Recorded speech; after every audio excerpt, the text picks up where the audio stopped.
I finally did it, guys. After countless attempts, I made a chicken broth ramen I'm proud of in under 2 hours. And I'm sharing the secret with you today.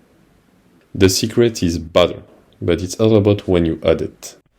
Now, let's rewind where it all starts. First, I sear the chicken directly in the pressure cooker with the lid off. For this recipe, I use 2 chicken legs and 4 chicken thighs. This step is really important for building flavor. For the next step, I simply add water until the chicken is fully covered.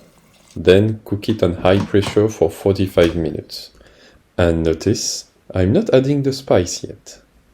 Once the cooking is done, I carefully release the pressure and continue cooking with the lid off.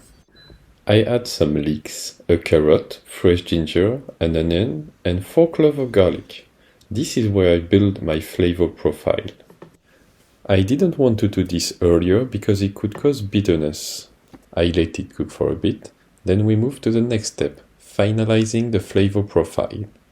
I add Sichuan pepper, black pepper, salt, sesame oil, shiitake mushrooms, soy sauce, and chili oil. The broth is almost done, but it's missing something: depth. This is where the butter comes in. I add a block of butter right at the end. That's it, guys. Hope you like it. Don't forget to like and subscribe. Maybe I finally get a better mic and accent.